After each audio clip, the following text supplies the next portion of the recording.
એટલે તોય લેડીઝ હિંમત કરીને જાતી હોય, લેડીઝ ને તો હું તો કહું હિંમત થી જાવ.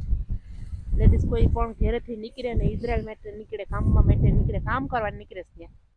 ઇન્ટરવ્યુ કઈ નહીં આવે. ઇન્ટરવ્યુમાં એને એમ કીધું છે કે ભાઈ જે માણા કારીગર હોય ને એ 1 મિનિટનો કમ્પ્લીટલી એકદમ ચોખ્ખો મસ્ત વિડીયો બનાવી અને એના જે વોટ્સએપ નંબર છે એ નંબર ઉપર તમારે વિડીયો અપલોડ કરી દેવાનો 1 મિનિટનો. તમારે ઇન્ટરવ્યુમાં ક્યાંય જવાનું થાય નહીં.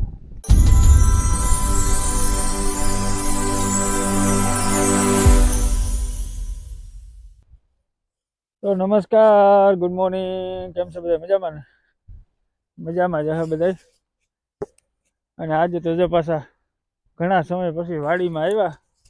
મતલબ આવતા તો રોજ હોય, વાડીનો વ્લોગ આજે નાનકડો એવો બનાવીએ, તમારે અરે વાત પણ કરી લઉં અને વિડીયો થોડોક શેર કરીએ. રોજના આપણે ઇઝરાયલ વિશે તો વાતો કરતા જ હોય, પણ ખેતર વિશેનું હમણાં કંઈ અપલોડ કર્યું નહોતું, તો ચાલુ કરીએ એક નાનકડો વ્લોગ બનાવી નાખીએ. એના પહેલાં આપણી ચેનલને સબસ્ક્રાઈબ કરી દેજો. તો જો ભાઈ આ રીતે છે ને, જો બધામાં વાટવાનું ચાલુ છે અને અમારે જો વાટવાનું ચાલુ છે. મેડમજી બેઠા બેઠા વાટે. અને જો આ આપણે ઓલે જુવાર વાવી હતી ને કેટલા સમય પછી હવે આજે પાછો વાડીનો વ્લોગ હું બતાવું તમને. વાટવાળી જુવારી જો કે આવી મસ્તીની સરસ થઈ ગઈ. અંદર આપણે મેથી વાવી હતી, મેથી જમાવટવાળી છે. અને જોઈએ શું કરે શું નહીં.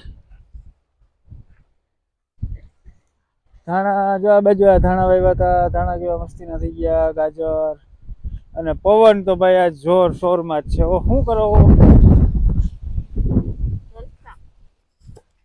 હે? કેમ છો બધા? મોજ ને?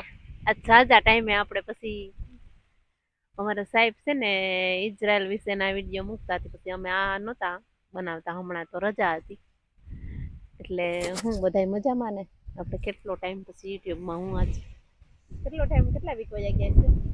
જાજો ટાઈમ. હા, અને આજ બહુ જોરજોરનો પવન છે. 1:15 વાગી ગયો. ગદપ વાઈઠી, ખડ વાઈઠું, ઓલા સવાર વાઈઠી, સાયર ત્યાં નાખી ને ઘરનું કામ કર્યું તો બપોર. હા ભાઈ, વાત તો સાચી છે. આપણે હમણાં ઇઝરાયલના વિડીયો અપલોડ કરતા હતા એટલે આની હારે તો કઈ મુલાકાત થતી નહીં. પણ હવે મેન મેટરને આપણે વાત બીજી કરીએ તો ઓલે શું કહેવાય, આપણે જે ઓફિસે કામ કરાવ્યું જ્યાં ફાઇલ મુકાવી છે ને ત્યાં કડિયા કામની વિજય ખુલ્લી છે ભાઈ. તો આપણા જે કોઈ ફ્રેન્ડ સર્કલમાં, મિત્ર મંડળ ને જે યુટ્યુબ ફેમિલીમાં જેટલા આપણા વિડીયો જોઈ કડિયા કામમાં જેને જવું હોય તાત્કાલિક અપ્લાય કરજો. અને પીસીસી જો આવી ગયો હોય તો ડાયરેક્ટ ઓફિસની મુલાકાત લઈ લેજો. જી જાવી ઉતાવળ કરો, પાસપોર્ટમાં ઉતાવળ કરો, પીસીસીમાં ઉતાવળ કરો. જ્યાં ઉપર તો નથી હાલતું બહુ ઉતાવળમાં, પીસીસીમાં નીમાં, પણ પાસપોર્ટમાં ને એમાં તો કદાચ હાલતું હોય. એમરજન્સી વેલો નીકળે. આને આવવું હોય ઇઝરાયલ, આવું ને ખેતીવાડીમાં બધામાં હાલે એમ છે. આપણે ખેતી કામમાં તો બધી કરતા હું તમારે કરતા એમ વધુ હાલું એમ છું. મારા દીકરાને મૂકીને હું ન જાઉં, એને કેમ મૂકવો? એ ન રહી શકે ને. ઘણા જાય ભાઈ. તો એનું હા, જવાળા નગર ઘણા જાય. આ જો ઓફિસ તો હા જાય. લેડીઝ કેટલી એપ્લાય કરવા આવતી જ હોય કાયમી, 4-5 સારું સારું જે જાય એ એકદમ મનથી જાય ને એકદમ જીવા જાય, હસતા મુખે એવા પાછા આવે એવી ભગવાન હારે પ્રાર્થના. અને જાય ને હારા એ કામ કરો ને હારા એ રૂપિયા કામો. હા ભાઈ, મેન પોઈન્ટની વાત કરી હો. એટલે આશીર્વાદ તો હર હંમેશા માટે આપણા ઘર પરિવારના ને બધા એને હારે હોય તો વાંધો ન આવે. ઘર ફેમિલીમાં તો જો કદાચ ને જાવા વાળું હું તો કહું કે હિંમતથી જાતું હોય ને એના મનથી જાતું હોય તો છે ને મોકલવા વાળા 2 ધડકથી મોકલો. અમને આવો મોકો પાછો મળે નહીં. તો જાવા વાળું હિંમત કરીને આ જાવા વાળાને તકલીફ છે. આપણે તો અહીંયા જો 1, 2, 3, 4 આપણું ફેમિલી, આપણું કુટુંબ, આપણું બધું આપણો આખો દેહ છે. ત્યાં તો એનું કોણ છે? હાલો બનશે, આ બધા જાહે ઈ થાહે, પણ ઘર ફેમિલી તો નથી ને. જો ઈ હિંમત રાખી અને જાય ને તો આપણે છે ને હિંમતથી 2 ધડક હિંમતથી મોકલો કોઈ પણ. કોઈ પણ ઘરના કોઈ પણ ઓલા બે ધડકથી મોકલો. જે જાવા માંગે ને એને, બાકી જે જાવા નથી માંગતું ને એને તો વાત અલગ છે. પણ ઘરમાંથી કોઈ વ્યક્તિ એકાદું વ્યક્તિ તૈયાર થઈને એમ કે મારે જાવું, તો એને તમે ઘરમાંથી કોઈ ના ન પાડો, ઘરમાંથી હિંમત આપો. વાત મુદ્દાની કરી ભાઈ. તો ભાઈ આપણે અહીંયા શું કહેવાય, પાણીની ત્રહે લાગી ગઈ. બહુ જ સુકાય, રાતે બહુ જ સુકાય. પા ભૂર તો જો અત્યારે પવન કઈ જેવો તેવો છે ભાઈ, આજે તો જોરદાર પવન છે. અને આવું તો હોય જ દર વર્ષે, હોય જ હોવું જોઈએ તો જ મજા આવે. ઘરે બેઠા બેઠા તો આપણે ઇન્ટરવ્યુ આપતા હતા, પણ આજે હું કાલો ને વાડીમાં કંઈક આટાનો આટો લાગી જાય ને જો આ ગદે પટતા. અને હું તો આજ ભાઈ ઓફિસે ગયો હતો, પણ ઓફિસે શું હતું કે એજન્ટ લોકો હજી કોઈ આવ્યા નહોતા અને થોડીક ટ્રાફિક જેવું હતું, એટલે ત્યાંથી કોઈ ઇન્ટરવ્યુ લેવાનો મેળ આવ્યો નહીં અને થોડું કામ હતું પતાવીને પછી ભાગી આવ્યા. તો અત્યારે તો બપોર થવા આવ્યો, તો કાલો ખેતરમાં જાય છે, તો બધા પાટતા હું કે ભારી ચડાવી દઉં અને બે વાતો થઈ જાય. બે ફેરા તો વળી ગઈ, એક જાન્યુઆરી ને એક ઓલી ફેરી. તો એને થોડીક સલાહ આપી છે અને ઓલું બે શબ્દ બોલ્યા એટલું સારું છે. એટલું તો બોલવું. હા, અને લેડીઝ વિશે આપણે થોડુંક પૂછીએ જોઈએ કે આમ અઘરું લાગે કેવું લાગે. લેડીઝની ખબર હોય, હું આપણે તો જેન્ટ્સની કેમ ખબર હોય એ રીતે. તો તારે કદાચ જવું હોય તો તને અઘરું લાગે? અઘરું લેડીઝને વધુ, પુરુષ કરતા લેડીઝને વધુ. કા એનું કારણ છે કે લેડીઝ ને આખું ઘર આખું તંત્ર લેડીઝ બધી સંભાળીને બેઠી હોય ને એના કરતા અહીંયા ઘરનામને વધુ તકલીફ પડે. જો કોઈ ઘર તંત્ર આખું એમ કે થોડું થોડું ઓલું પડતું જાય, નોખું પડે. એટલે તોય લેડીઝ હિંમત કરીને જાતી હોય ને લેડીઝને તો હું તો કહું કે હિંમતથી જાવ. લેડીઝ કોઈ પણ ઘરેથી નીકળે ને ઇઝરાયલ માટે નીકળે, કામમાં માટે નીકળે, કામ કરવા નીકળે છે ત્યાં, તો એ કામ કરવા જાય ને તો આપણે શાંતિબેનના જ વિડીયો જોઈએ તો શાંતિબેનમાં હિંમત કેટલી છે. શાંતિબેન કેટલું બધી સંઘર્ષ કરીને એના વિડીયો એક હું સાંભળું. આપણે તો એને જોઈ નથી શકતા, સાંભળી શકીએ, પણ એનું બધું વર્તન, એનું બધું હાવ એમ થાય કે નહીં છે આ નારી પ્રત્યે આમ આપણે ગર્વ થાય. છે અમારા ગામના જ. હા, વાત મુદ્દાની છે ભાઈ. શાંતિ વડોદરા કરીને જે આપણે ઇઝરાયલ વિશેના વિડીયો જોતા હે, ઘણા બધા મિત્રો જોતા હે, એ મૂળ અમારા ગામના જ છે. અત્યારે તો જાજા સમયથી કુતિયાણા રહેવા આવી ગયા. ફેબ્રુઆરીમાં કહીશ કે હું આવું. એટલે એ સાચું છે. તો લેડીઝ વિશે જો ભાઈ આ માહિતી આપી એટલી અને બે શબ્દ બોલાય તો જવાડા હે ને બને ત્યાં સુધી અઘરું લાગશે. જ્યાં જાહે ત્યાં 2-4 મહિના તો એને અઘરું પડશે. શાંતિબેનની વાત પ્રમાણે તો બહુ અઘરું પડશે. તો એ કે તો હિંમત રાખીને તો એને 10મું વરસ જાય. વિચાર તો કરો. આપણે એક દી નથી મુકાતું, 2 દી 5 દી આમ ઘર મૂકીએ તો એમ થાય કે નહીં 10 વર્ષથી એને આમ કેટલું એના વિડીયોમાં આપણા માણસોને કેટલું આમ હિંમત વાળીને આમ સારું વર્તન આપ્યું. તો ભાઈ વાત તો મુદ્દાની છે. તો ખાસ કરીને લેડીઝને જવાવાળાને થોડુંક પ્રોત્સાહન આપ્યું છે. તો આપણે વિડીયો ઘણા બધા લેડીઝ લોકો જોઈએ છે અને ઘણા બધા મિત્રો મને કોમેન્ટમાં એ પણ પૂછે કે ભાઈ તમારી વિઝા આવી કે નથી આવી. આના પહેલાં આપણે વિડીયો મૂક્યો તો એમાં પૂછ્યું હતું વિઝા આવી. ભાઈ વિઝા હજી આવી નથી. વિઝા આવશે એટલે તરત કહેવું. હા, વિઝા આવી છે ને એટલે 20 મિનિટે હું ડાયરેક્ટ ખુશખબરી પહેલી તમને આપવાનો છે. યુટ્યુબ ફેમિલીને પહેલી આપણે ખુશખબરી દેવાની છે, બરોબર. પણ મને આમ એવું જાણવા મળ્યું છે વિશે તો હવે લેડીઝની તો કઈક જગ્યાએ હવે પૂરી થઈ ગઈ કે લેડીઝની જગ્યા પૂરી નથી થઈ, પણ કોણ કહેતું? સાંજે આપણે નતું લીલા ના એમાં જગ્યા પૂરી નથી થઈ, પણ જે ઓલા ફ્રૂટ પેકિંગમાં પૂરી. હા, ફ્રૂટ પેકેજ જે હતું ને એમાં કંઈક 50ની કે 100ની એમ કંઈક ભરતી હતી. હવે એમાં તો હું અત્યારે પીસીસી જેના ઓકે હોય કમ્પ્લીટ જવાવાળા તો 50 કે 100 માણા કરવા શું ભારી પડે. 2 દિવસમાં તો હાઉસફુલ થઈ જાય.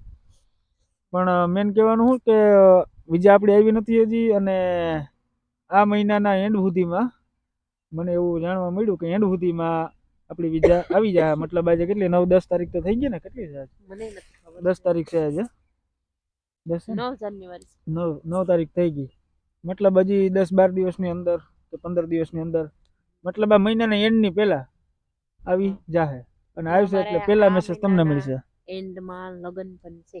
હા, અને લગ્ન છે બેનના ભાઈ કાકાના છોકરાના લગ્ન છે. વિઝા આવવાની. હવે જોવાનું એ છે કે પેલા લગ્ન થાય કે પેલા વિઝા આવશે. જો વિઝા આવી જાય તો લગ્ન આપણાથી નહીં થાય અને જો વિઝા નહીં આવે તો બેનના લગ્ન કરી અને શાંતિથી પછી જાઉં આપણે. એટલે એવું છે. એ તો હવે જોયું જાય. હા હવે હું ઈ તો કઈ ખબર નહીં. હવે હું તો કહું કે સ્કીમ આવે. તમને તો થોડી ગમે છે કે વિઝા આવી જાય તો સારું. પણ વિઝા ને લગ્ન બેય મહત્વના છે. હા હવે ભાઈ લગ્ન તો હવે આપણે શું છે કે મતલબ જિંદગી આખી પછી સમાજમાં આપણા કુટુંબ ફેમિલીમાં ગમે ના લગ્ન આવે છોકરા છોકરીના કરવાના જ છે. પણ એક આવો મોકો મળ્યો હોય કમાવાનો કે મતલબ આપણા ભાવમાં અને સારી એવી મહિનાનો પગાર ને સારી ઇન્કમ મળે એવી જગ્યા જો મળી હોય અત્યારે ઇઝરાયલ જવાની તો મુકાય નહીં. લગ્ન તો પછી હાલો આ એક બેનના નહીં તો પાછા આવીશું તો બીજા ભાંદડાઓના ઘણાયના હજી લગ્ન બાકી છે. એટલે લગ્ન તો હું પછી કહું ને કરવાના જ છે. બેનને, હું કહું કે તમારે હજી 1 વર્ષ જવા દેવાનું. પછી તમારા ભાઈ આવે 2 વર્ષ કરીને 2 વર્ષની પછી રજા લઈને આવે ને તો તમારે લગ્ન કરવા બે ભાંડે. તો કે હા લગ્ન તો એવું લાગશે તો આપણે ભાઈ વર્ષે 2 વર્ષે ટિકિટ કરીને પાછા ભાગી જઈશું લગ્ન કરવા, બરોબર ને? એ ક્યાં કોઈ સવાલ છે? એકવાર ત્યાં પૂગી જાય તો અત્યારે એમ કે ઇઝરાયલ હાલે. પણ વધારે ભાઈ મેન પોઈન્ટ શું છે કે અત્યારે માણા બધું નવીરું છે, ખેતરમાં એવા કંઈ કામ ધંધા છે નહીં, બરોબર? અને આવો એક આ પોઈન્ટ આવી ગયો કે ભાઈ ઇઝરાયલનો આ રીતે પગાર છે ને એટલા ભરવાના છે ને આ રીતે જવાનું, એટલે માણસને અત્યારે હું જલ્દી જાવું છે બીજી વાત નથી. ઘણા બધા લોકો મને પૂછતા હોય ને કોમેન્ટમાં કે ભાઈ મેં ફલાણી જગ્યાએ ફલાણી તારીખે ફાઇલ મૂકી છે અને હવે મારો ક્યારે વારો આવે, તમારો આવ્યો કે નથી આવ્યો, ઘણી બધી વસ્તુ પૂછતા હોય. હા પણ નિરાશ રાખો તો થોડીક નિરાત રાખો. આ મહિનો પૂરો થઈ જવા દો. જેને આ પીસીસી ની પાસપોર્ટ તૈયારી છે લગભગ નો વારો આ મહિનામાં તો આવી જ જાય. હા તો ભાઈ હવે છે ને અત્યારે વાગી ગયો 1 બરોબર, અને હરિહરનું ટાણું થઈ ગયું બપોરા કરવાનું. તો બપોરા કોઈ ન કર્યા હોય તો હાલો તૈયાર રહી છે. ભાઈ આવી ગયો છે ને બે માંથી એકેયને જોહે નહીં તો થોડોક દેખાડો. હા અને અમે છે ખેતરમાં ને ભાઈ ભણીને આવી ગયો ઘરે, બરોબર છે. અને બપોરામાં શું છે આજે? ભરેલા રીંગણા હે ભાઈ. હા એમાંય બાજરાનો રોટલો અને કઈ ઘટે જ નહીં. એમાંય પાછી ઘરની સાઈઝ આપણી બનાવેલી હોય તાજી ભેંસની. એટલે હાલો બપોરા ન કર્યા હોય અને મળીએ પછી પાછા આપણે એક નવા વ્લોગમાં પાછા મળીશું. ત્યાં સુધી બધાને નમસ્કાર અને ખાસ જણાવવાનું નવા મિત્રોને ચેનલ અને હા નવી અપડેટ પાછી ભાઈ આવશે એટલે હું બધાને જાણકારી આપીને હજી છેલ્લી વખત કહું છું કે કન્સ્ટ્રક્શન લાઇનની પણ આપણે જે ઓફિસે કામ કરાવ્યું ને અહીંયા કન્સ્ટ્રક્શન લાઇનની વિઝા ખુલી છે પહેલાં એટલે ઉતાવળ રાખજો, બરોબર? અને મેન મુદ્દો એ છે કે ભાઈ આ ઓફિસની એક ખાસિયત શું છે કે તમારે ઇન્ટરવ્યૂ કાંઈ નહીં આવે. ઇન્ટરવ્યુમાં એને એમ કીધું છે કે ભાઈ જે માણા કારીગર હોય ને એ 1 મિનિટનો કમ્પ્લીટલી એકદમ ચોખ્ખો મસ્ત વિડીયો બનાવી અને એના જે વોટ્સએપ નંબર છે એ નંબર ઉપર તમારે વિડીયો અપલોડ કરી દેવાનો 1 મિનિટનો. તમારે ઇન્ટરવ્યુમાં ક્યાંય જવાનું થાય નહીં અને મેડિકલી 99.99% પોરબંદરમાં જ થઈ જાય. એટલે ક્યાંય દોડધામ કે ધક્કા ક્યાંય થવાના નથી. એટલે આ એક ફાયદો મોટો છે. તો જેની ઈચ્છા હોય કોન્ટેક કરજો અને કોમેન્ટમાં બતાવજો તો હું તમને કહીશ. બાકી તો બધાને ખબર છે ઓફિસ ક્યાં છે ને કોન્ટેક નંબર ને, કારણ કે આ 1.5-2 મહિનાથી ચાલુ છે કન્ટિન્યુ, તો લગભગ મિત્રોને ખબર પડી જ ગઈ હોય. હાલો તો મળી જાવ નેક્સ્ટ વ્લોગમાં. જય હિન્દ.